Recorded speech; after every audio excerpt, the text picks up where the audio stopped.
3 লাখ কোটি টাকারও বেশি। আরো উদ্বেগের বিষয়ে ইস ব্যাংকের কারণে পুরো খাত বড় মূলধন ঘাটতিতে পড়েছে। এ সময় সার্বিক খাতে ঘাটতি হয়েছে প্রায় 1,000 কোটি টাকা। 1 বছরের ব্যবধানে ঘাটতিটা 4 গুণ বেড়ে হয়েছে প্রায় 7,000 কোটি টাকা।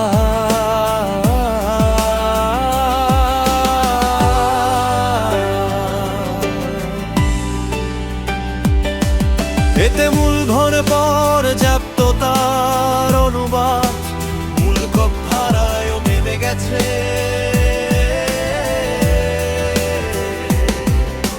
বিশেষ করে রাষ্ট্রায়ত্ত, বেসরকারি ও শরিয়াহ ভিত্তিক কিছু ব্যাংকের পরিস্থিতি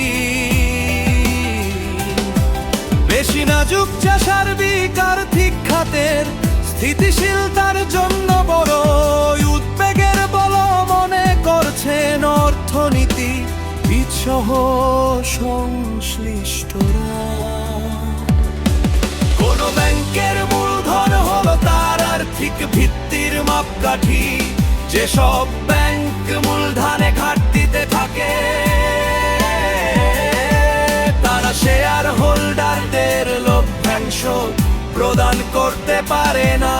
আবার অন্য দেশের ব্যাংকগুলোর সঙ্গে লেনদেনের ক্ষেত্রে তাদের অসুবিধার মুখে পড়তে হয় খাত সংশ্লিষ্টরা। বলছেন ব্যাংকগুলোর এমন অবনতির মূলে রয়েছে খেলাপির দিনের লাগামহীন বৃদ্ধি। বিগত আওয়ামী লীগ সরকারের সময়ে নানা অনিয়ম অনৈতিক প্রক্রিয়ায় যেসব ঋণ বের করে নেওয়া হয়েছিল,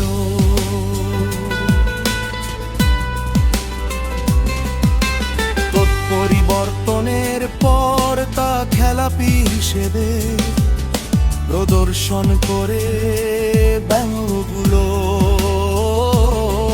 এতে গত সেপ্টেম্বর প্রান্তিকে খেলাপি বেড়ে দেওয়া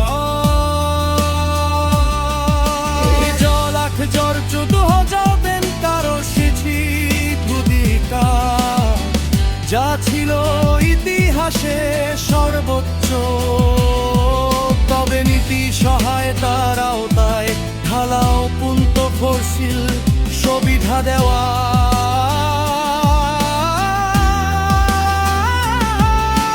ডিসেম্বর প্রান্তিকে থাকা যা 30% বেশি উচ্চমাত্রার খেলাপিনু কমে দাঁড়ায়। 1,00,000 কোটি খেলাপির বিপরীতে যে পরিমাণ নিরাপত্তা সঞ্চিতি।